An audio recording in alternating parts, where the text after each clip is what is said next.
Të nderuar besimtar, vëllezër dhe motra, Allahu xhalla shanuhu na thot në Kur'anin famulart se për çfarë e vendosi njeriu mbi sipërfaqen e tokës, se për çfarë e krijoi jetën dhe vdekjen. Dhe thot në surën Mulk, alladhi khalaqa al-mauta wal-hayata liyabluwakum ayyukum ahsanu amala. Është ai Allahu i cili krijoi vdekjen dhe jetën në mënyrë që t'ju provoj se cili prej jush do të bëj vepra më të mira. Duke qenë se njeriu është në sprovë në këtë botë, mbi këtë tokë, atëherë ai mund përballet me vështirësi dhe fenomene nga më të ndryshmet. Siç jemi të gjithë informuar, shohim disa situata të cilat e kanë prekur vendin tonë së fundmi. Shirat e dendur të cilat rrezikojnë përmbytje në disa anë të vendit tonë, Shqipërisë tonë të dashur. Dhe kur njeriu sheh se sa e madhe është fuqia e Allahut, se sa nevojtar është përpara Zotit të gjithësisë, se sa i dobët është njeriu, se sa shpejt vjen sprova nga Allahu, se sa shpejt njeriu të mund të rrezikohet jeta e tij, atëherë neve si besimtar na takon, na përket mendojmë se çfarë urtësish, çfarë mesazhesh kanë ato që ne i quajmë fenomene, fatkeqësi apo katastrofa natyrore. Çfarë na tregon Zoti nëpërmjet tyre? Për çfarë na fton Allahu xhallal shanuhu? Sepse nuk mjafton të thuash që zjarri nuk po dihet shtëpinë time. Nuk mjafton të thuash që unë jam vetë i mbrojtur, nuk do të prekem nga përmbytja apo diçka tjetër. Por besimtari është vigjilent. Mundohet që të meditojë, të reflektojë, të nxjerrë mësime, mundohet të përgatitet që dhe nëse i vjen sprova, ai të jetë në një gjendje, në një formë e cila e kënaq Allahu xhallal shanuhu. Njeriu mund të ngrejë pyetjen pse. Njeriu mund të ngrejë pyetjen pse ndodhin këto gjëra. Pse sprovohemi ne në një formë të tillë? Por ky është thelbi i jetës mbi tokë. Dietarët e thanë qartë se kjo botë është darul bala'i wal ibtila.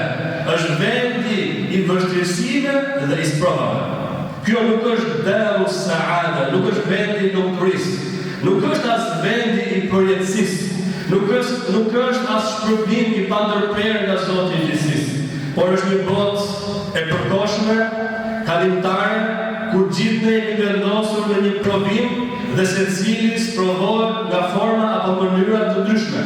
Dhe këto fenomene natyrore mund të jenë një sprovë për ne, mund të jenë mësim për ne, ndonjëherë mund të jenë dënim për ne, dhe sigurisht janë reflektim, kthim, pendim për ata besimtarë të cilët janë thelluar në fe dhe besimin e tyre.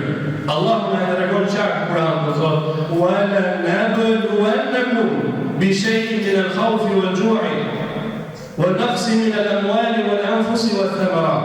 Ne do t'ju sprovojmë juve, thot Zoti i gjithësisë, me uri, me frikë, me marrje të jetëve, me marrje të pasurisë. Do t'ju sprovojmë juve, thot padyshim. Askush nuk ka për të përjashtruar nga testi, sepse vetëm një test i ka të dyja anët e medaljes. Ose mund ta kalosh testin, ose mund të mbetesh, mund të ngelesh brenda tij. Dhe ne si besimtarë, që jemi të hapur fort pas Kuranit dhe pas sunetit pejgamberit sallallahu alaihi wasallam, duhet përpiqemi që gjithmonë t'i kalojmë këto teste. Dhe këto të mos jenë ndëshkim për ne, ashtu sikur se ishin për shumë popull të tjerë përpara nesh. Prandaj pejgamberi sallallahu alaihi wasallam kur shikonte që rreth ishin mbulluar, apo një herë e fortë ishte duke ardhur, trembe dhe friksoi profeti sallallahu alaihi wasallam se kjo mos ishte dëshkim për popullin e tij. Sepse ne i kemi lexuar historitë e popullve që ishin përpara nesh. Atyre që i kundërshtuan pejgamberët e Allahut, se si Zoti me këto fenomene natyrore që vinë vetëm me urdhën e tij, i ndëshkoi, i fundosi apo i shkatërroi disa prej tyre. Dhe na thot në Kur'anin famullar: "Falawla idh ja'ahum ba'suna tadarra'u walakin qasat qulubuhum. Thot sikur ata njerëzit kur u erdhi kjo sprovë, kjo fatkeqësi, kjo katastrofë që ne e quajmë, kur u erdhi kjo prej Zotit gjithësisë, çfarë duhet bëjnë ata? Tadarra'u, ata duhet të përullen. Zemrat e tyre duhet të drejtohen, ata duhet të mendojnë thellë mbi fuqinë e Allahut dhe mbi pafuqinë, mbi dobësinë e tyre. Sikur ata të ishin treguar të përullur, Allahu na thot se unë do ta largoj as provën prej tyre. Walakin qasat qulubuhum, por zemrat e tyre do të ngurcohen. Ata thanë, nuk na prek neve dënimi i Allahut. Ata thanë, ne jemi të mbrojtur sepse kemi kullat e larta, sepse kemi shtëpi të sofistikuara, sepse kemi tunele të rëndësishme ku mund të shihemi. Por askush nuk mund të shpëtojë urdhrit e Allahut kur ai vjen, sado i fort jesh, sado i sofistikuar dhe i sigurt jesh. Dhe pikërisht ky është mashtrimi më i madh i shejtanit, kur ne ndihemi se jemi të sigurt, se jemi të mbrojtur, se jemi robër të mirë dhe nuk na prek një lloj dënimi apo dëshkimi ndaj Zotit. Ne do të sprovojmë thot Allahu wa bashiris sabirin. Por ti përgëzoj durimtarët. Përgëzoj ata që janë të fortë. Përgëzoj ata që janë të përmbajtur. Përgëzoj ata që nuk thonë diçka e cila e hidhron Allahun Zotin e gjithësisë. Po çante pejgamberi sallallahu alaihi wasallam kur i ndroi jetë djalit i tij Ibrahimin, tepër i vogël po çante pejgamberi sallallahu alaihi wasallam. Dhe njëri nga sahabët, Abdurrahman bin Auf, Allahu qoftë i kënaqur me të, i tha: "Walau anta ya Rasulullah", edhe ti po qan po i dërguar i Allahut.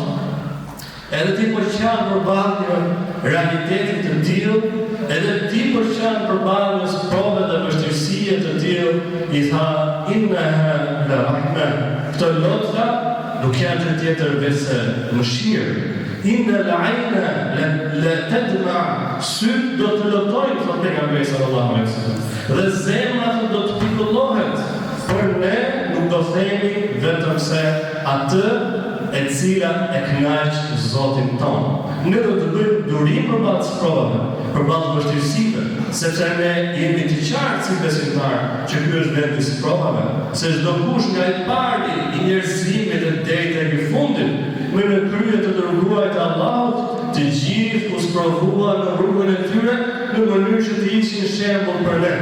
Kush i ka humbur të gjithë fëmijët përpara se të largohet nga jeta e kësaj bote? Pejgamberi sallallahu alaihi wasallam i humbi 6 fëmijë të tij, përveç Fatimes radhiyallahu anha, përpara se ai të largohej nga kjo botë. Sa sprovë e madhe ishte kjo.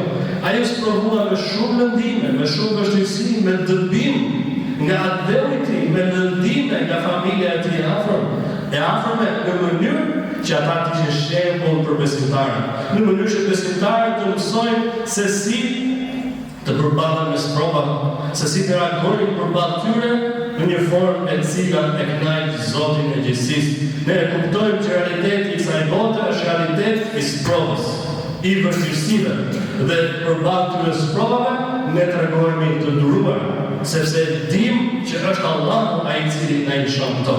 Dhe ne nuk jemi që tjetër veçse pronë e Zotit më dërguar, veçse robër dhe krijesat e Allahut. Malikul mulki yatasarrafu fi mulkihi kayfa yasha. Si thohet në shprehje se poseduesi i pasurisë vepron si të dëshirojë mbi pasurinë e tij.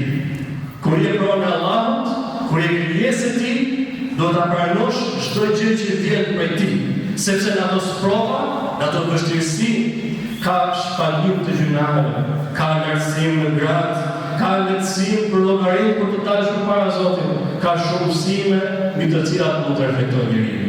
Vëllezër dhe motra të nderuar, kur ne shohim këto fenomene natyrore, kuptojmë diçka që sot njeriu modern apo postmodern e harron. Sepse njeriu sot mashtrohet nga ajo që ka duart e tij, nga ajo që ka llogarinë e tij, nga njerëzit që ka pas vetes.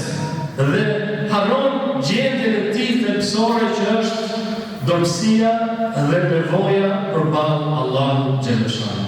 Ya ayyuhan nas Antumul fuqara'u ila Allah, wallahu huwal ghaniyyul hamid. O ju njerëz, të gjithë ju jeni nevojtar përpara Zotit, përpara Allahut xhaleshanu. Askënd mos e mashtroj fuqia, pasuria, opozita e tij dhe këto sprova na rikujtojnë edhe një herë se sa i fortë është Allah, sa i fuqishëm është Allah, sa i pasur është Allah, sa i lavdëruar është Allah, dhe sa nevojtar është njeriu dhe prandaj duhet përullet përpara fuqisë dhe madhështisë së Zotit gjithësisë. Sepse këto fenomene duhet shërbejnë si thot Allahu në Kur'an, le dhikra, le ibra, duhet të jetë për kujtim, reflektim dhe mësim. Nuk mjafton thjesht të shpjetosh lajmet se çfarë ndodh, informacione të ndryshme për çfarë deporton zemrën tënde, çfarë mendimesh të vinë pasi shikon se si vepron Zoti i gjithësisë mbi tokën e tij, mbi krijimin e tij. Kjo do ta bëjë njeriu që ai të reflektojë. Kjo do ta bëjë njeriu që të kuptojë nevojën e paskajshme e pafund që ai ka për Zotin e madhëruar. Dhe kur shikon këtë sprova besimtare, rikujtohet me diçka për të cilën Allahu pothuajse e përmend në çdo faqe të Kuranit famlar, që është kthimi tek Zoti, që është vdekja, që është se sa kalimtare është pikërisht kjo botë.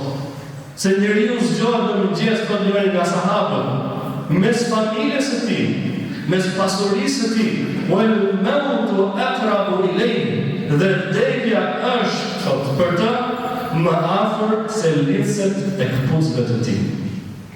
Këto vështirësi, këto fenomene nëse ka diçka për të cilën na rikujtojnë, është pikërisht vdekja. Është pikërisht se kjo botë është kalimtare. Kullu nafsin dha'iqatul maut, se çdo gjë e gjallë do ta shijojë vdekjen. Wa ilayna turja'un. Tek ne do të kthehemi thot Zoti i gjithësisë. Prandaj përpiquni të grumbulloni sa më shumë punë dhe vepra të mira. Kur shikon njeriu këto fenomene natyrore, kur shikon tërmetin që ndodh, përmbytjet që ndodhin, zjarret e shumta që bie nëpër anë të ndryshme të rrugullit toksor, mendon për atë ditë, ditën e Kiametit, ditën e shkatrimit së kësaj bote, dhe ditën e kthimit për dëm llogari tek Zoti i madhëruar. Mendojmë se është i vështirë tërmeti, mendojmë se është e vështirë përmbytja, mendojmë se është i vështirë zjarri, patjetër që janë vështirë, patjetër që janë sprova. Por Allahu thotë që ka një vështirësi më të madhe. Ajo që vjen në atë ditë kur ju do të çoheni nga barrat tuaja, dhe do të dilni përpara Zotit dhe Allahu thotë: "Ya ayyuhan nasu taqu rabbakum", o ju njerëz, friksoni Zotin tuaj.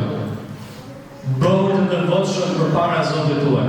Inna zalzalata as-sa'ati shay'un 'azim, sepse lëkundja e ditës së gjykimit, lëkundja e Kiametit do të jetë një ngjarje madhështore të Zotit. Yawma tarawnaha, ditën që do ta shikoni, do ta përjetoni atë. Tadhhabu kullu murdi'atin amma arda'at. Çdo nënë që ka foshën e saj në gjik, do ta lëshojë prej gjirit. Për shkak të vështirësive, për shkak të lahtarisë së madhe të kësaj dite. Wa tad'u kullu hamlin hamlaha, dhe çdo grua që ka foshën e saj në bark është atzën, do ta lëshojë prej frikës, do ta lëshojë prej lëkundjeve të mëdha të asaj dite. Wa taran nasa sukara, dhe njerëzit do të shohin si të dehur. Wa ma hum bisukara, por ata në të vërtetë nuk janë të dehur. Do t'i shohësh njerëzit që të dehur, por ata në të vërtetë nuk janë të dehur. Inna adhab Allahi shadid, por dëshkimi i Allahut do të jetë i rëndë. Dëshkimi i Allahut do të jetë i rreptë për ata të cilët nuk i dhanë mundësi vetes që të reflektojnë përballë sprovave, përballë vështirësive, përballë fenomeneve natyrore, për ata të cilët mund të jenë të sigurt, për ata të cilët jetuan sigur nuk do t'japin llogari, për ata të cilët menduan që kjo botë është vend i përjetësisë dhe i përjetimit të kënaqësive maksimale, ata u bashkuan shumë, dhe dita kur ata do të zhgënjehen, do të pikëllohen, më së shumti do të jetë pikërisht kjo ditë. Se ne si besimtarë kur i dëgjojmë këto ajete, supozohet që ne të përgatitemi për atë ditë.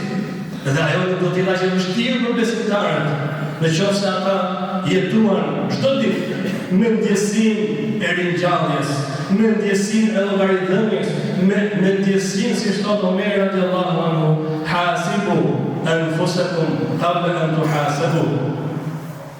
Merrni vetë llogari përpara se të merrni llogari. Kush e bën llogari që të botë, do ta ketë lehtë llogari përpara Zotit Jezusit. Dhe kush jeton sikur nuk do t'ja pasë llogari, do ta ketë shumë vështirë ditën që do të paraqiten përpara Allahut. Ditën ku përballë gjyqit i cili është i drejtë. Në këtë botë mund t'i kalosh ligjet, mund gjesh vend për interpretim, mund gjesh vend për korrupsion, për rishpet e për shumë gjëra. Por në ditë thot Allahu, nëse ti do të gënjesh, do të dëshmojnë gjymtyrët e tua. Do të flasin ato për punët tonë, do të flasin për gjuha jonë. S'do të jetë më në kontrollin tonë, që ta manipulojmë situatën, që themi atë që nuk është, por do të dëshmojnë gjymtyrët tona. Një mësim tjetër që na takon si besimtarë të marrim kur gjithmonë përballemi me një fenomen natyror, i cili sidomos për ata që e përjetojnë, është i vështirë edhe këto zona kanë përjetuar diçka të tillë.